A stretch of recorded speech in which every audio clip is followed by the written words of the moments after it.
thank you very much for the kind introduction, Dick Uwe. And yeah, warm welcome to all of you. So yeah, it's a great opportunity today to tell you about what I've been doing the last couple of years. And so you can see from the title already that the main topic is basically industry decarbonization. So yeah, that's why I want to directly motivate why this is important to look at this sector. So you can see here the greenhouse gas emissions, the development over the last years in Germany. And you can see that overall the emissions have decreased quite some bit. However, we see that most of it is coming from this blue part here, so basically the energy sector. And in red, the industry sector, yeah, hasn't really seen so much of a decline. And, oh, sorry. And basically, so what are now the challenges for the industry sector? So for once, we have emissions mostly from fossil fuels, so for energy and process materials. And the big issue is, of course, also that we have long investment periods, so it takes a lot of time to transform this sector. And then, so how can we approach this? So basically, there are two important things that you should know. So first of all, switching the fuel, and this is mainly to hydrogen or hydrogen derivatives. And on the other side, we can increase e-boosting, so the electricity consumption of the sites, simply because this is more efficient. And there's a lot of debate at the moment ongoing how we should approach it.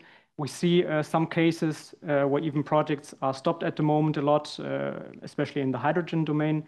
Others still want to do it, but they say also, okay, the cost will increase dramatically. Yeah? So it's a very difficult situation at the moment. With higher electrification, we get one big opportunity. We can go for more flexibilization. Yeah, this is a very important thing to consider. And you can see here for industrial site that two different parts of flexibility. So on the one side, you have the front of the meter flexibility, which is basically ancillary services, for instance, so stabilizing the grid. And on the other side, you can use flexibility within the site, so behind the meter.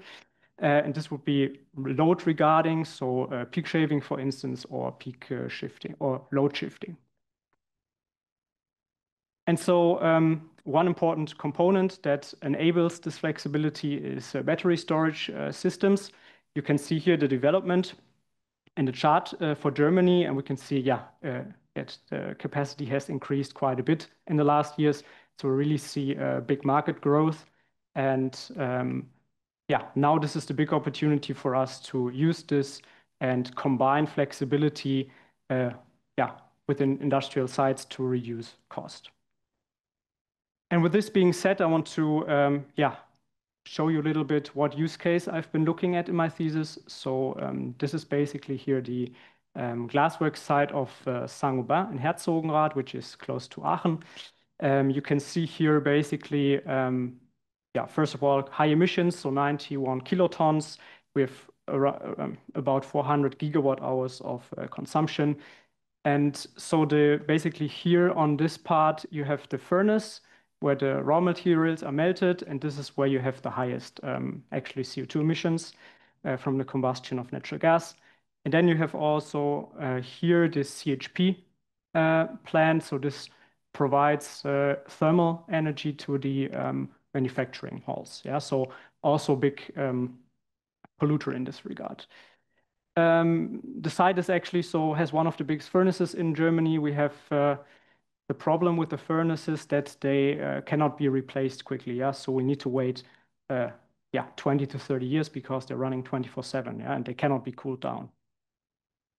And for the transformation, we now want to go to hydrogen, increase the electrification of the furnace, and then also integrate as much as possible renewable energies.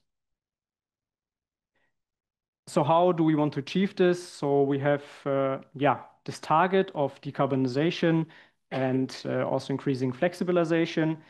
The problem is we don't really have a sophisticated tool yet that combines this flexibility with like energy system modeling approaches that are existing a lot.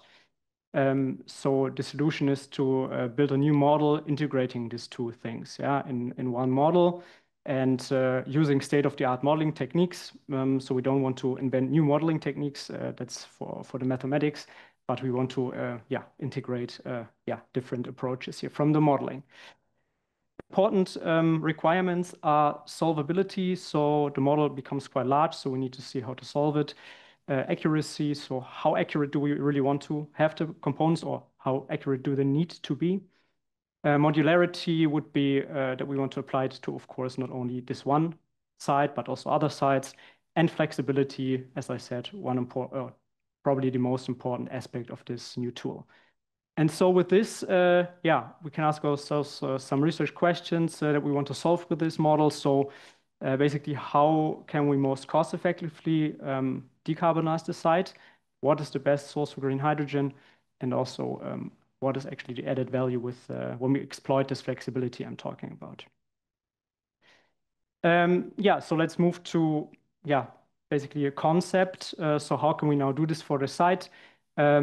I call the site now like the Glassworks FlexZoomer, so basically a prosumer that has flexibility towards the grid. And the site has energy demands, so electricity, natural gas, thermal. However, now we want to do the fuel switch, so we go to hydrogen.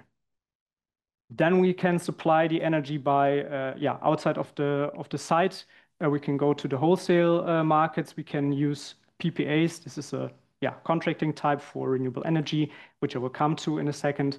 And we can also, if a pipeline is available in a couple of years, we can use the hydrogen pipeline.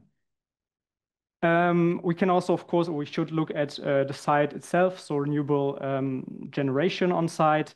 We can then use the renewable generation to use the sector coupling concept to basically transform the energy to other sectors, so electricity to hydrogen and to heat with electrolysis and with the industrial heat pump here.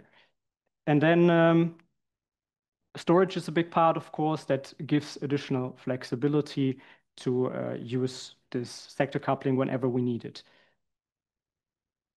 All around this whole concept, we want to have flexibility kind of management that sees what flexibility options are there and then chooses the best ones to get the optimum result in the end.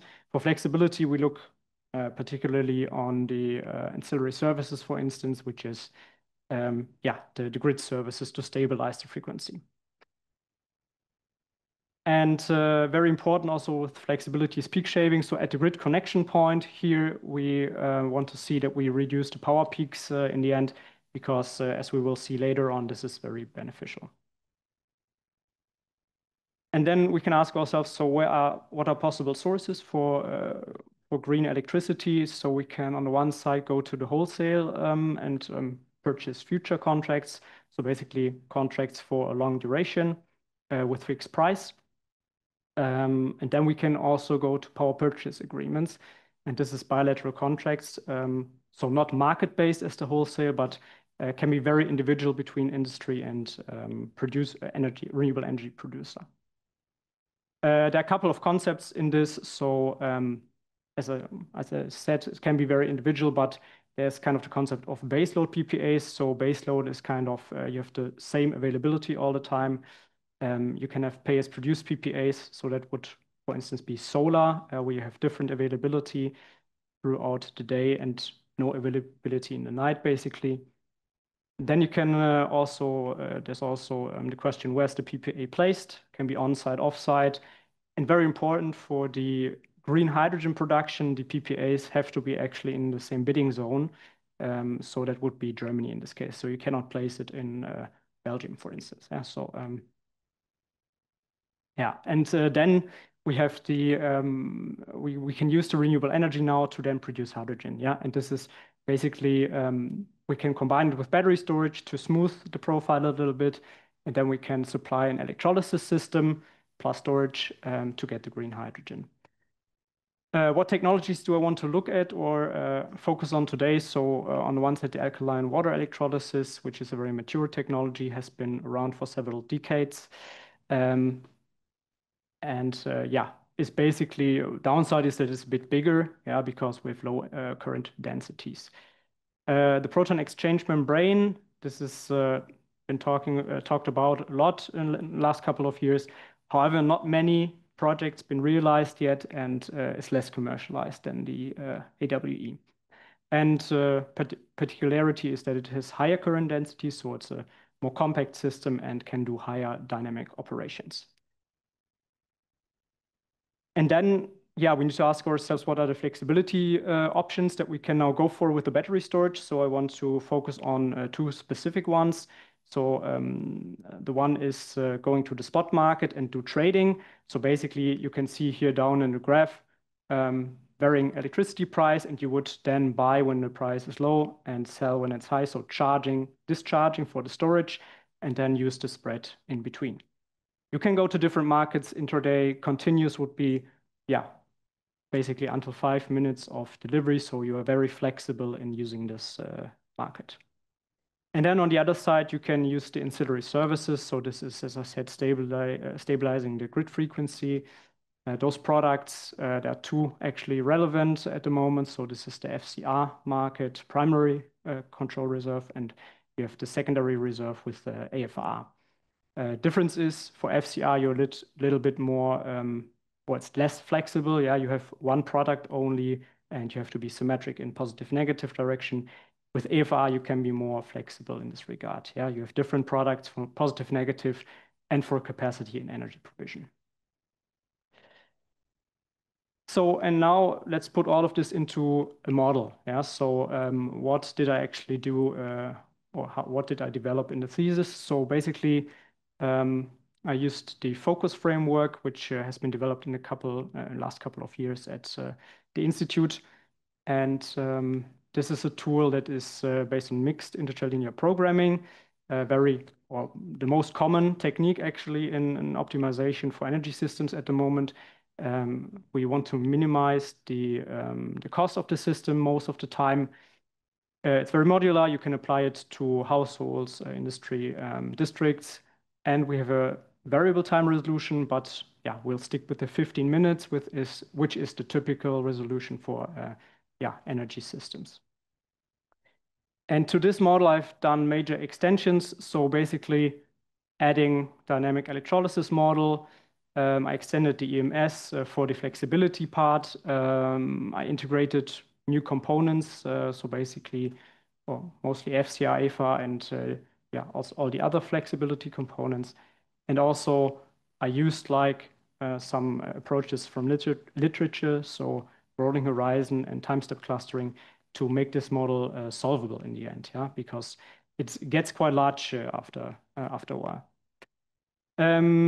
The structure of the model looks like this. So we have basically here on the left side, we have the inputs, yeah, to the model. This can be the topology, the components, and also strategy that we want to use. This all goes into like a prosumer class that then distributes the information also to EMS classes and component classes. And those three classes, they add all the constraints to the model, which is then basically objective constraints and optimization variables. We put it then in a solver and we get an output. So optimized energy flows, optimized component sizes.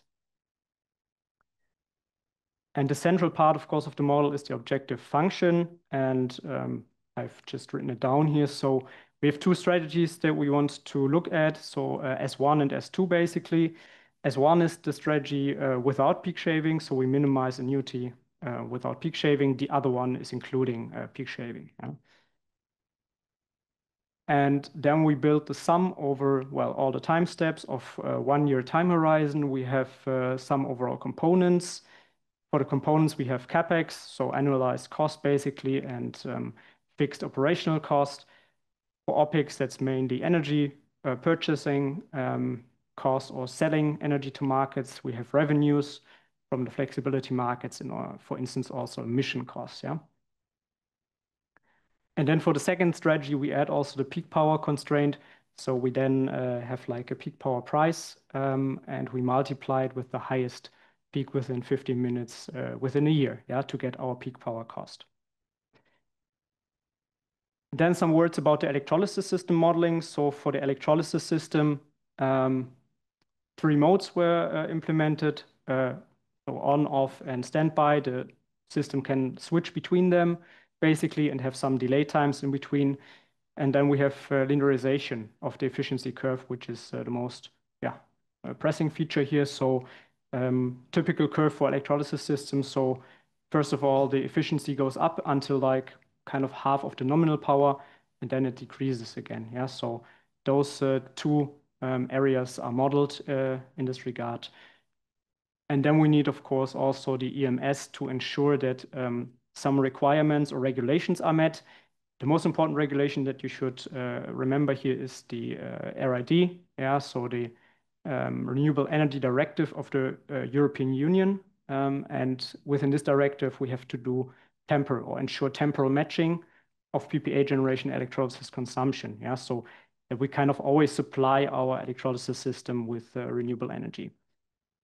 And so how does this work? We have on the one side the PPAs here. Yeah, so producing energy so directly in this period T.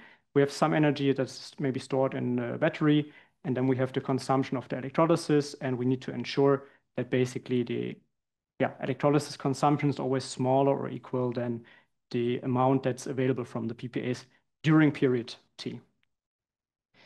For the battery storage, also some insights how the modeling has been done. So for the energy conservation, it's important to, no energy is lost. Basically, we have to include discharged energy from the storage level, and then there will be some self-discharge. For cycle limitation, so there's a maximum cycles that we assume. And of course, then we can calculate what is possible per year to do on cycling. And we need to ensure that this is always bigger than, basically the throughput, which is calculated by discharged energy divided by the capacity. For the power capacity reservation, this is regarding the ancillary services. This is, very important to ensure that always enough power is reserved because we don't know how the frequency will change in the grid. Yeah, we need to be always capable to provide if that happens. And in this case, we have a nominal inverter power.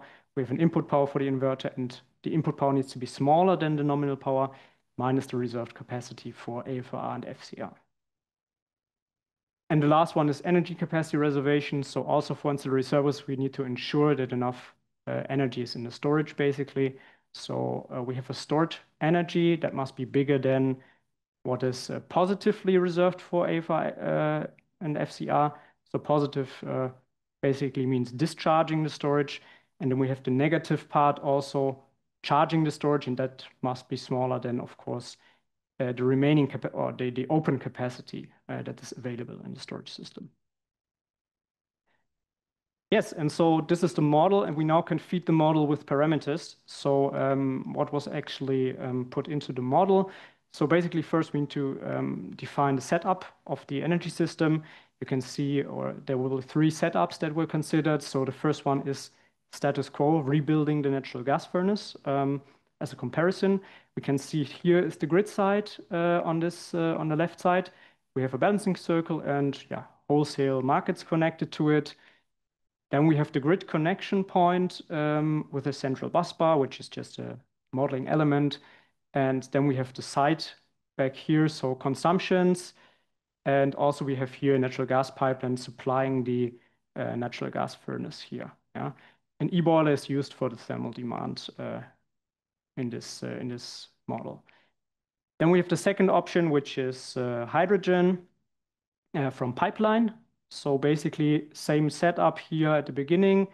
We have grid connection point, and then we can add like a battery storage system also for additional flexibility, and we can add a PV rooftop system on site. Yeah, so basically covering the roofs of the site with PV. And this PV could also be fed back to the direct marketing. So that means basically reimbursement for feeding it back to the grid.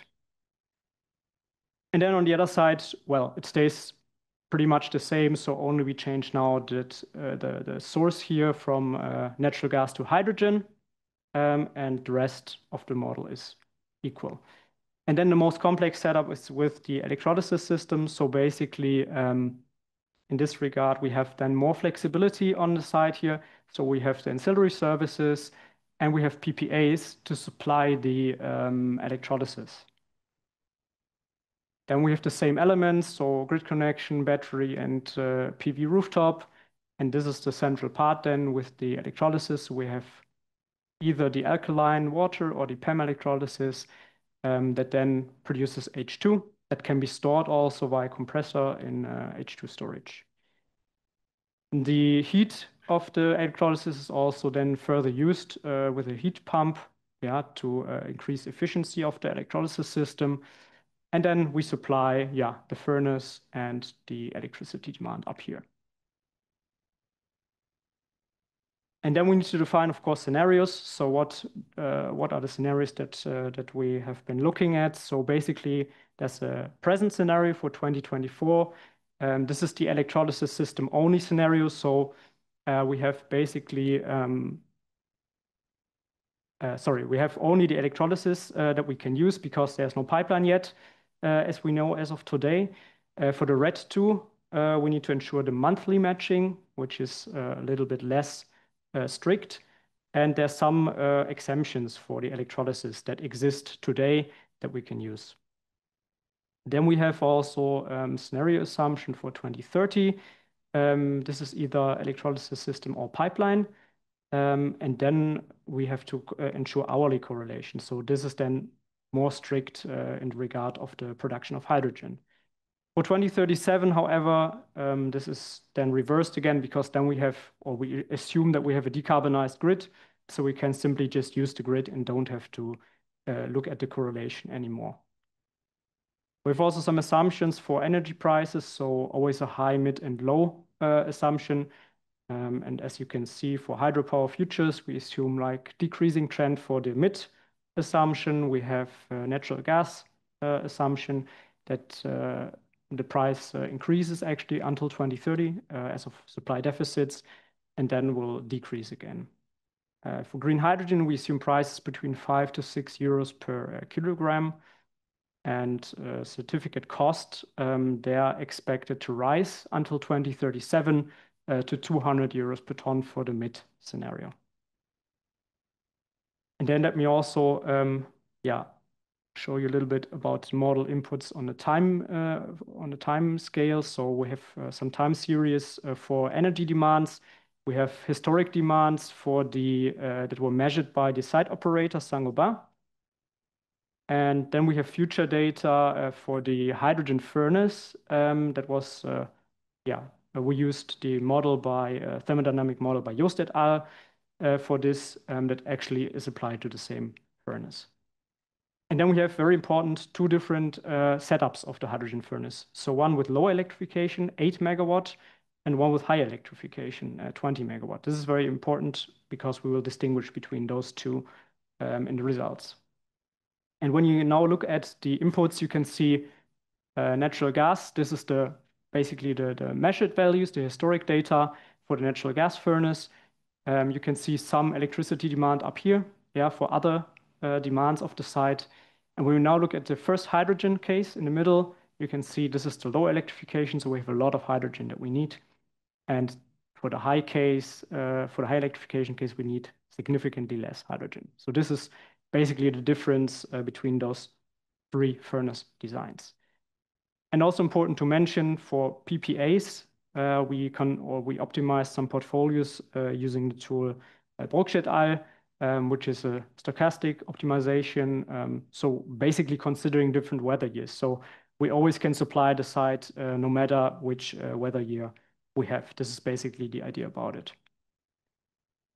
And then quickly some more assumptions that were used. So for the electrolysis system, we have here, for instance, a maintenance time of 5% per year. That's important to know. We also have some time-dependent parameters. So efficiency is projected to increase. Investment costs are projected to decrease. We have some stack life times that, especially for the PEM electrolysis will increase. And cold start, this is the only actually parameter where the PEM electrolysis at the moment really favorable because it's quite fast in operation, so quite dynamic. For the battery storage system, also some parameters. Basically, we have like some aging reserve here, so we only operate between 10 and 90%. We have efficiency of about 88% to grid. The investment costs are also reducing, of course, across the years. Calendar lifetimes increasing, and also the cycle life will be up to 10,000 cycles then assumed in 2037 for the battery storage. So, and with this, we can then move to the results. I can show you what we found out basically with the model. So this is split in 4 sections. So let's first of all have a look at the overall results comparison. Here you can see on the y-axis the total annual cost, million euros, and here's the share of investment cost on the x-axis. When we now look at the legend, we have, up here we have, okay, it's not so easy, pipeline, AWE and PEM and pipeline system for hydrogen. So this is basically the supply system, yeah? And down here you have the furnace, yeah? So natural gas and the hydrogen ones. And we always combine now 2 of them, yeah? And the first one would be basically the reference case. And you can see this is a diamond, so pipeline, natural gas, and it's the gray color, so it's the natural gas furnace. And so the reference is at roughly 40 million euros. And we can now see towards the future years that this will increase with the assumptions we made. So basically rising cost for the fossil setup. Then we can look at the decarbonization, and you can see here the light blue is the high electrification and the low blue is the lower electrification, the darker blue.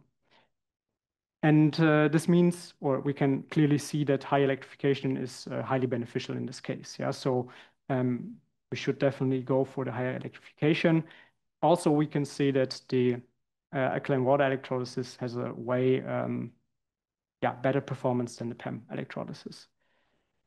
And when we look then to the future years, we can see 3% reduction in cost for the best case until 2030, even then further 12% reductions. So we have 2 different trends, yeah? So the renewable option always becomes cheaper, or decarbonization option, and the fossil setup becomes more expensive. Still, we have in the end, with the best case, we have 1.3 times higher cost, yeah? So we don't really reach the low cost of the fossil setup. And so let's have a deeper look at why this is, or what are the results behind it. So basically here you can see the cost parts, or the cost divided in capital, operating, and emission cost. And you can down here see the process emissions and the combustion emissions of natural gas. And when we now look at the fossil setup, we can first of all see in the yellow here that the costs basically for emissions increase, of course, dramatically until or over the course of the years. Then we can look at the electrolysis case, and we can basically see, so we have here divided by the low and the high electrification, and we can see that for all the cases we have still quite some capital cost here. So those scenarios are more capital intense.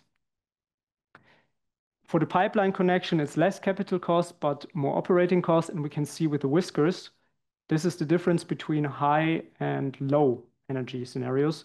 We have a very high uncertainty here. Yeah, so just because we don't have a market today, for hydrogen, and there's simply no pipeline connection yet. Yeah, so this is very high question mark. Then also we can see the emission reductions of about 66% here. You see there's still emissions remaining. Yeah, so the process emissions, we of course cannot get rid of them by decarbonizing the energy supply. They are coming from the combustion of the raw materials. And so they would require further measures like CCU, so carbon capture, utilization of carbon capture storage. Yeah, so, but this is not what we look at today. We're only looking at the energy system. And then we can move to the more focusing on the best case for the electrolysis. It would be the alkaline water electrolysis with the high electrification.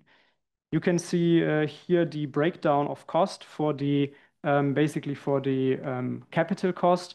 So as you can see, there are different parts here, and the yellow part is basically the biggest one. And you can see this is the furnace, yeah, the hydrogen furnace, which is also a very big question mark how expensive it will be, but it will be for sure very expensive. So yeah, and we have 24% cost reduction that we can achieve across the years. This is mainly coming from that we have reductions in the investment cost for the electrolysis system and the battery storage. Yeah, so they decrease significantly. And in the end, yeah, we can see that still the highest cost share comes from the furnace. So it will be crucial to look at the furnace that those costs can be reduced. On the other side, we then have operating costs. So also let's also have a look what they are split up into. So we have, first of all, reduction of 11% that we can reach until 2037. We can see some factors that remain basically, very high. So the red one is the peak power cost. We don't have any peak shaving yet. So we see this is a very high factor. And we have also emission costs down here that are slightly increasing. On the other side, the PPAs, so basically here the blue and the yellow part, they are decreasing, and also the wholesale, yeah, because we just get a little bit cheaper renewable electricity. Overall, we can say that the importance of those additional costs actually increases until the future years. So we have to especially look at those cost parts like peak power costs. For the battery storage, we can then also look at how it is operated.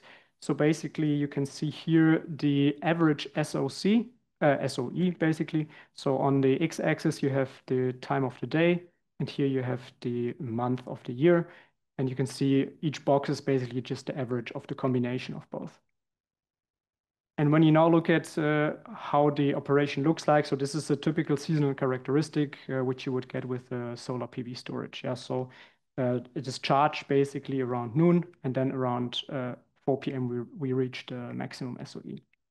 And on the other side, we can see that especially in future years, but also for the other years, we have a lot of blue in the chart. So the battery is a lot in idle state or not used basically. And this, of course, then leads to the conclusion that we need to include more services to increase the usage of the battery. Also, one small glimpse at the energy flows within the site to understand a little bit how big they are in comparison. You can see here basically the incoming energy or the purchased energy, which is wholesale and PPAs. And then you have also part that's already sold again. Yeah, here PPA sell. So we cannot use all the PPA generation because sometimes we just have a lot of wind and solar production, solar PV production. And then 420 gigawatt hours are supplied to the site, of which 100 gigawatt hours roughly go to the electrolysis system, and a large share then also directly to the furnace for electrification and also other demand of the site. And in the end, we can also see that some of the thermal waste energy here from the electrolysis is used to supply the thermal demand. Overall, we have 374 gigawatt hours here in demand, and that means we lose about 46 gigawatt hours within the site. So about 11%, and most of it, of course, is coming from the electrolysis system. So also 2 words about the pipeline case. Just quickly, we see here for the high electrification in the pipeline, even with the high price assumptions for the hydrogen, we see that the share is comparatively low, yeah, so below 25%. So high electrification is very beneficial also in this regard to reduce the impact of the high prices of hydrogen. And then coming finally to the last part, so what actually is now flexibility adding as additional benefit to this concept? So first, some flexibility levels that I defined. Basically, level A is the reference case. So we only have the PPAs. We can flexibly use them, but it's not really a big flexibility in this regard. Then we can go for peak shaving. In case B, we have direct marketing, spot market trading, FCR, AFR, and then two value stacking approaches, basically, yeah? And to sum it up, so what you will see in a second on the slides is, so this is the reference case here, case A, then you have the individual cases, and then you have two value stacking approaches, VS1 and VS2 now. And so let's have a look at case B first. So this is the peak shaving, yeah? And we can see for sure here, so down here is the power, peak power in megawatt, and up here is the cost, total cost of the site. And you can see here that we have a substantial reduction of about 41% of peak power, yeah? So definitely makes sense to implement it in the energy management. And this is about 10% of cost, so very significant. When we look at the pipeline case, we can see it's significantly less. Yeah, we have some reduction in peak power, but this not really leads to any savings. The reason is just because we don't have any flexibility, yeah, in this regard on the electricity side. We just have consumption and yeah, a little bit going to the thermal sector, but that's it. Yeah, so yeah, and then to the grid connection, also very important point, the grid connection is limited, yeah, to 120 megavolt ampere at the moment at the site. And we see that without peak shaving, we reach that limit, yeah. So it's also very important from that perspective to implement this strategy. Then I put in some yellow lines, so just as a marker for the level, and we can then move to level to flexibility case C.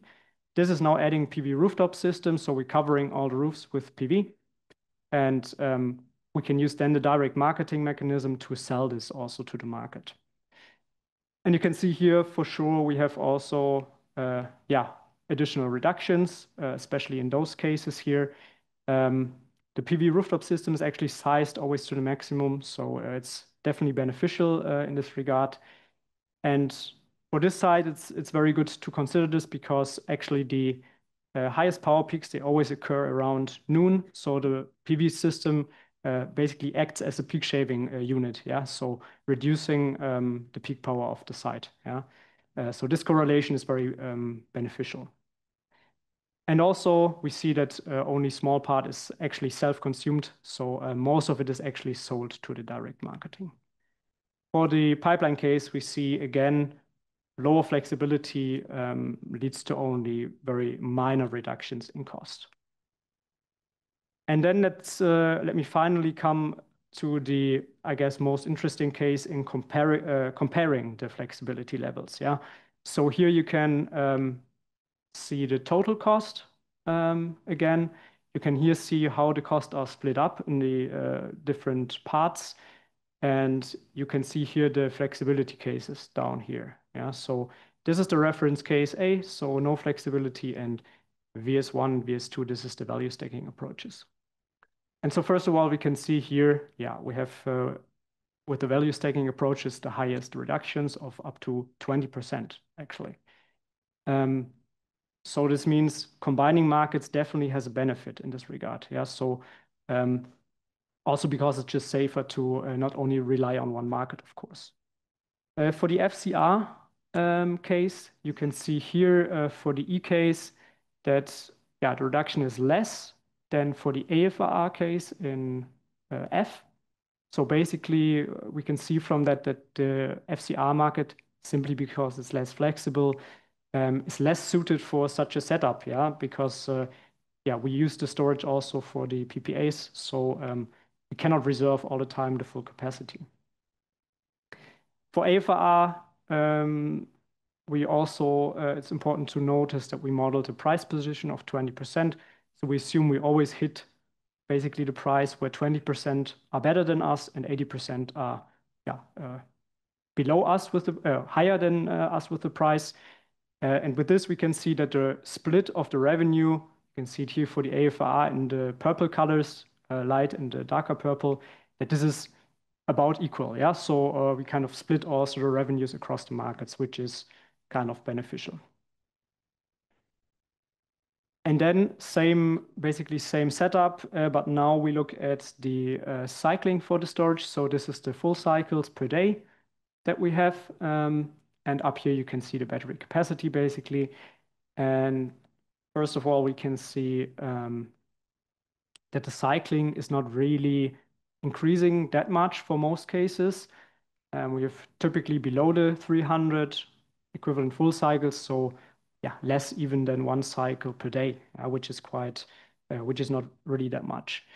For the KSD, however, so when we only go for the trading strategy, we can see that yeah, we get a lot higher cycling. So we need to be careful, of course, in that case, not to exceed actually the available cycles. Yeah, that is basically yeah all the cycles that we have divided by the years. Yeah, that we have.